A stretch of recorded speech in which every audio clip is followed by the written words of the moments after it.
Hey,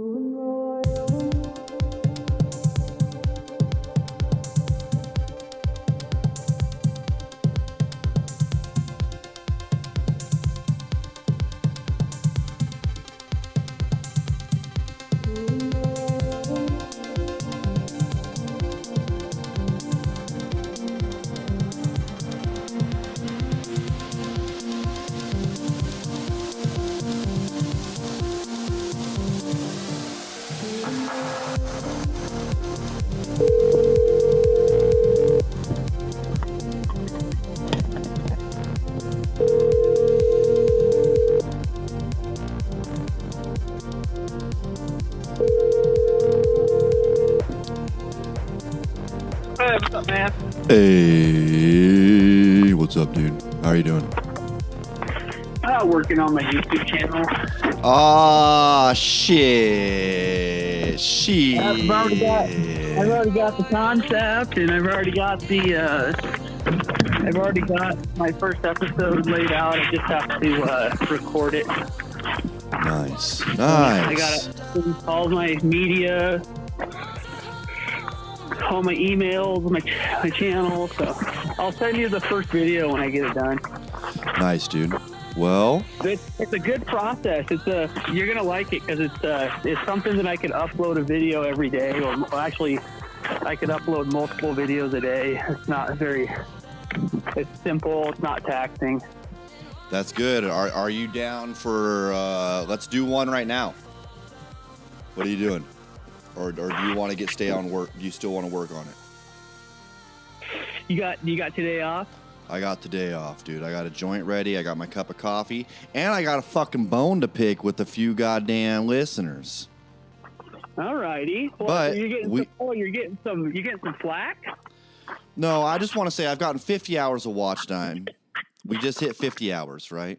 Which is a drop in the bucket compared to the 4,000 we need. I'm looking at the analytics, bro. My little green arrows, if I did things when I started this channel, beautiful brother Luke, I thought I was going to have a nice news channel where I talked about the news and gave people little funny things. Wrong. You know what these fucking assholes want to listen to? Racist MMA. They want me to call. If I want to get my highest, and I bet I will, if I just call Francis NGANNU, the world heavyweight champion, right now, an N-word with a hard R, I bet you I get the most views I've ever gotten. And that's not my fault, Luke. That's the fault of the damn viewers. Because I'll take you back to what my favorite episode is so far, episode 18. 16 views. 16 whole views. And I looked at the thing. Only three people actually listened to that. I think that was me, you, and maybe Andrew. Everybody else clicked on that video by accident. Now, meanwhile, go to me and Luke say the N-word. That is literally that literally did almost triple the numbers I typically get in a video. And I'm just like, hey man, what kind of douchebag subscriber base am I trying to attract here, Luke? I don't know. It made me rethink my whole thing. You know what I mean? I don't want to fight it. I want to have a successful YouTube channel. But what, dude? What? Anyway, but also, if we are going to be an MMA channel, we got McGregor and Chandler coming up. Have you looked at that? McGregor and Chandler, huh? Yeah.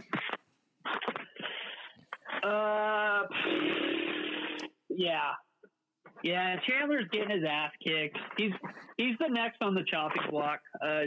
If he doesn't win this one, or even get close, or if it's not a draw, I think he's got maybe like one or two fights left, and Dana's gonna cut him.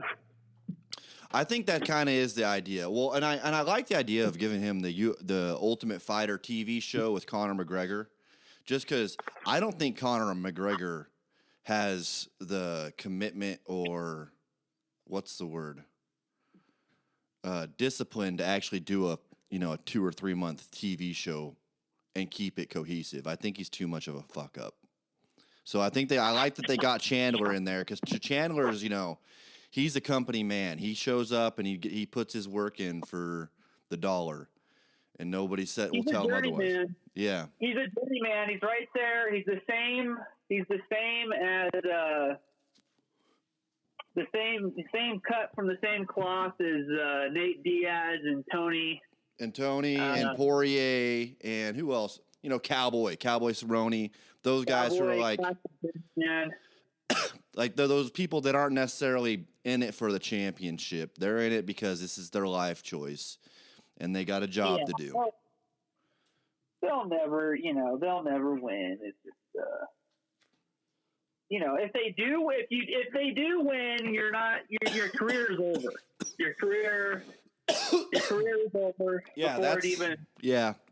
If these guys beat you right now, you really probably shouldn't belong in the UFC. Yeah.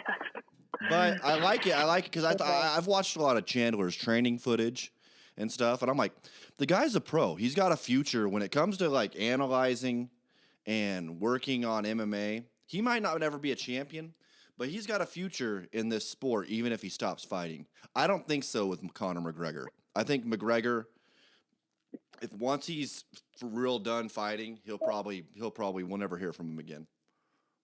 Well, Kevin Holland and Poirier and Chandler would all be great UFC commentators, like Chael Sonnen. They're smart. It's like Wonderboy Thompson, a classic, talented journeyman with a great fight IQ and really, really good opinions. Fight IQ doesn't necessarily translate to being a good fighder. That's a good point. You got to. There's so many factors. McGregor isn't exactly the best. You'll probably never see McGregor sitting next to Joe Rogan, calling fights. And I don't think he's smart enough about the fight game. He might be kind of smart, but I don't think he's smart enough to call fights. Not like what's his name, Felder or Dominic Cruz. Yeah. You put McGregor in the fight, and he's gonna show. He does all his talking, with his talent. Yeah. Well, and he's fun on the mic, but that's another thing about McGregor that's kind of a tough pill to swallow. If he's not doing that great in the fight game, if he's not winning, because he's lost 3 in a row now. You know what I would love? I would love to see with this fight coming up between Chandler and McGregor. I want to see an old-fashioned I quit match. Loser quits right there on the mic, right after they put their gloves goddamn down on the ring, and they quit right there on the mic, just like in professional wrestling. I quit match. And I want to see somebody laughing in the background, like in the audience, ha ha ha, like their enemy, as they walk out in shame.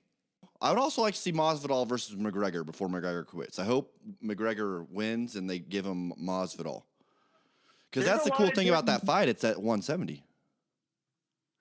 That's another good journeyman. And Colby Covington. Those are good. Those are really great journeymen. I don't know, man. Here's the thing. I'm looking down the schedule, and I'm looking at Edwards versus Usman coming up in March, right? If something goes wrong with Usman and Colby can step in, I think Colby whoops the shit out of Leon Edwards and becomes the champion. I don't like that you're calling Colby Covington a true American, a journeyman right now.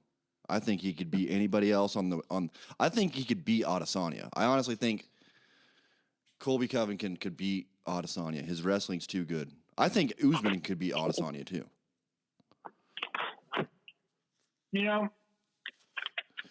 Masvidal would have had an amazing record and an amazing career if he was a lot stronger, if he put on more muscle, the talent, the ferociousness. I mean, can you imagine if he had the strength of that talent? He talked about that on his podcast with Joe Rogan. He talked about how Joe Rogan brought up, hey, how did you last so long in this sport? And he was like, you know what the truth is? I never did steroids. He says that shit shortens your career. You're not supposed to put that shit in your body. Mm-hmm. Yeah. That's a damn good point. Your body's not supposed to get that. So basically, I think he's right, too. I don't think your body's, but I think a lot of these bad injuries that happen is because your body's really not, A, supposed to be in a fight every fucking 6 months. And then B, if you're on steroids, your muscles are too strong for your body, you know? You'll tear something. You'll tear ligaments like crazy. Makhachev versus Volkanovski, bro. I don't know. I think if they piss off Volkanovski enough, we'll see a good fight. I think I'm going to buy that fight. I definitely think I am. I might even bet on that fight. It's going to be a really good. It's going to be Makhachev's toughest fight yet.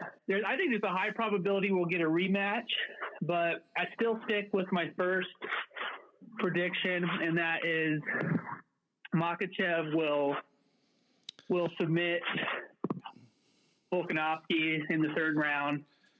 Maybe might even be, or honestly, it might even be earlier. You know, he might grab Volkanovski. Like we might all be kidding ourselves that Volkanovski's even close to big enough to fight Makhachev.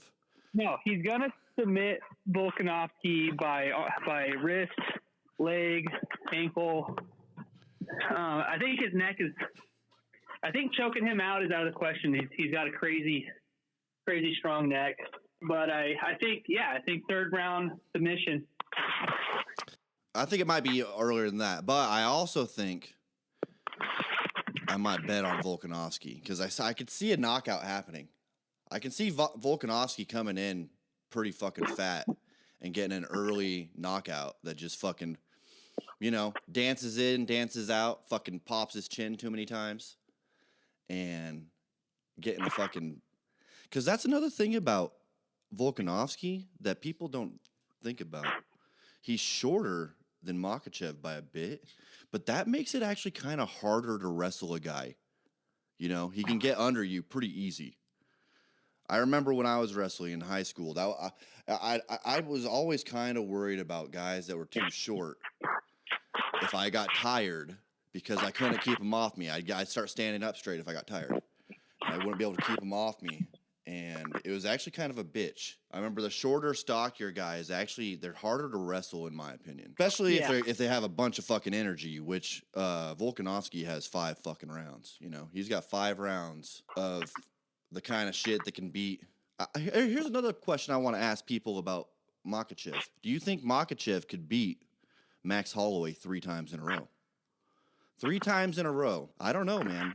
Holloway's good, bro. Holloway's really big. Because that's what Volkanovski did. Volkanovski fucking whooped Max Holloway 3 times. Holloway's great, man. Holloway, he's a Hall of Famer.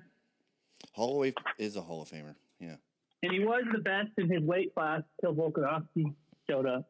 He was very dominant, too. The thing with him, though, is that Volkanovski, he not only has technical skills, he's got the strength that Holloway didn't. Like, Holloway had reached his max. You know, technical skills will make you a champion, but if somebody comes along with technical skills and strength, on, you know, more strength than you have, then you're going to end up just like Max Holloway. You know. Yeah. It's John Jones, good example of being the GOAT. You've got both technical skills and strength. Yeah, he might beat the hell out of Gane. I don't know though. Gane's he's one of those dancers, you know. You got to love him out there. It's hard not to root for Gane when he's fighting. He's probably got the sexiest smile in the UFC. He really does. Which, you know what? Anybody out there that wants to challenge me on that, go ahead and find a sexier smile than Cyril Gane. He's a big, cuddly teddy bear, and he speaks French. I love it, dude. I love Cyril Gane. But John Jones might whoop him. I don't know. We'll see. John Jones might not be in shape. I really don't think he's had enough work. They should have given John Jones a warm-up fight. Gane's tough, dude. Yeah. John Jones is he's And he was on fucking steroids for a long time. He's super strong. Yeah. That motherfucker was cranking steroids. He was doing NFL levels of steroids as like a 19, 20-year-old fighting in the UFC. And they create. What's kind of weird about it is like we kind of like genetically modified this fucking like killing machine, John Jones, and it's kind of funny because he's a fuck up that gets DUIs and shit. We're like, oh yeah. The UFC kind of put like the championship in the hands of some kid that was like just gonna tarnish their reputation for years. Yeah, we might be seeing. I don't know, man. With this whole NGANNU thing, it really fucks shit up, with the UFC. And then Dana slapping his wife. Dana slapping his wife while he was fucking trying to promote POWERSLAP, which is actually kind of a brutal, stupid competition. I'm gonna go out on a limb and say this is dark times for the UFC right now. If they make it out of this mess where they're the reigning undefeated heavyweight champ walks out. Yep. And so basically that's always going to be a guess. Like, oh God, I wonder who's better, NGANNU or John Jones. NGANNU is the I truly do think NGANNU is the prince of fighters, but he's never going to be the Gypsy King. You know what I mean? You can never take it to Tyson Fury, and he'll never be.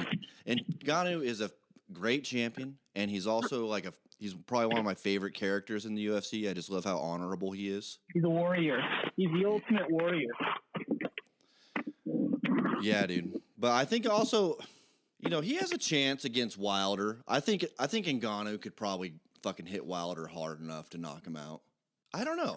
I just like the idea. Like put NGANNU in there against Andy Ruiz. I'd watch that fight. That's a freak show.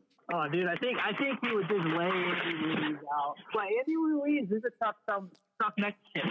He's a tough Mexican, bro. He is a tough Mexican. I love it. I loved how fat he was, and he was just wrecking Anthony Joshua. He was wrecking him. Pow, pow, pow. With that fucking sharp left hand. Swinging it. He looked like a tater tot out there, like a little goddamn Totino's pizza roll, swinging a little stick with the skinny little arm. And he was just hitting so hard, the speed of it. And he's a good guy. You want to root for Andy Ruiz. Yeah, he reminds me of like one of Uncle Charles's friends. Like they came over and like helped you build like the whole back porch and just got drunk and high and barbecued with you all day. Cool guy. Kind of speaks English a little bit. Bought his mom a brand new car when he beat Anthony Joshua. What a nice guy. What car would you buy, Mom? You win the heavyweight champion. What would you buy her? I would buy her like a top of the line Buick or a Lincoln. Like a Matthew McConaughey Lincoln. Yeah. You know what I mean? That Mom's always been like a Lincoln Buick gal. Those are sweet rides, man. You really kind of feel fucked over when you ride in one. Because you're like, oh, shit, these are so much smoother than my shitbag Tahoe or fucking my old Subaru or like my Honda. You feel fucked over because you had to drive in those your whole life. And then finally you get the smooth-ass boat. Oh, God. They are, man. They are for the price, the luxury, the quality. Oh, man. Yeah, I don't know what I'd get her. You know what? I'd probably get her a badass, fast fucking motorcycle. All right, let me get back to my fucking MMA podcast. Who's up next? We got Pereira versus Adesanya. Adesanya might get smoked again, dude. I think he needs to stay away from this guy and let him lose the championship or go up to light heavyweight. He's gonna get smoked again and have to become like a fucking an anime YouTuber.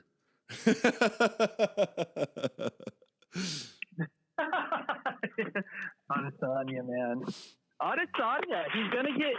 Listen, I think Pereira's got his number, and I think it is what it is. I don't think Pereira is necessarily unbeatable. I think there's some good fighters out there that have a good chance. Like if Khamzat, went up a weight class and fought him. But I just think he's got Adesanya's number, and Adesanya is afraid of him. You could just tell. You could tell Adesanya. You can't shake the fear that comes from losing to somebody multiple times in your career. Yeah, it's one of those fucking shitty things. Like it's like one of those. The guy's like a goddamn Elden Ring boss that you just can't figure out the fucking try. You have to fight him like 80 times. We've all been there. We've all been there in our little video game journeys. We've all been like, man, I can't beat this boss. Somebody else has to get him out of there. I can't do it. Yeah, we've all thrown the remote down and walked away.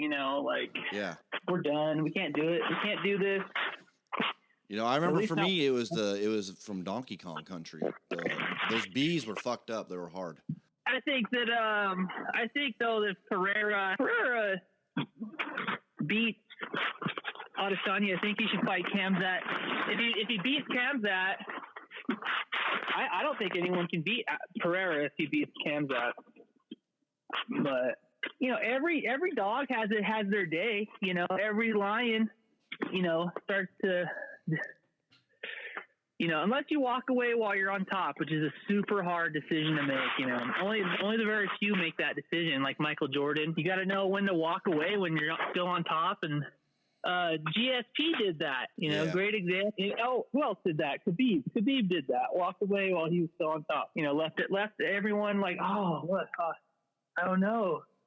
We'll never know. We'll never know who's the greatest. I don't know. I think GSP's due for a comeback. He needs to stop being a bitch. He needs to come fucking fight Adesanya or, put down goddamn... Because GSP might be the only person that can beat, I think, either... I'd love to see Edwards fight GSP for a comeback fight, and then fight Usman, and then fight Khabib. GSP and Khabib should fight just for the good of our hearts, just for us to know, like, who really was the best. I think that's the one fight that Khabib would come out of retirement for. Yep.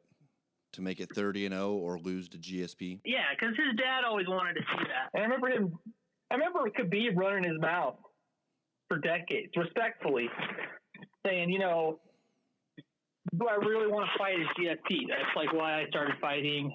Well, I guess he started fighting since he was in diapers. One of the main guys it was on Khabib's mind was GSP, like from the beginning before he. But dude, like I said, I think the UFC is on a decline. I think it's had its heyday. We'll see who's next. Is it the PFL, or does it divide and splinter? Like it's the PFL. I don't know. We'll see. They'll have some good fights if they can sign Ngannou and Fury. You can get Nate Diaz versus fucking Jake Paul in a boxing match, or even in the goddamn. I'd watch Jake Paul MMA fight him. That's not too crazy. I really hope Ngannou gets in there. Obviously gets his ass kicked boxing fucking Tyson Fury, but Tyson Fury then comes over to MMA. I would love to see Tyson Fury in MMA. I just want to see the freak show of it, I just want to see the... But anyway, man, I'm going to get off the phone, dude. I love you. All right, man. I love you. I'll talk to you later, bro.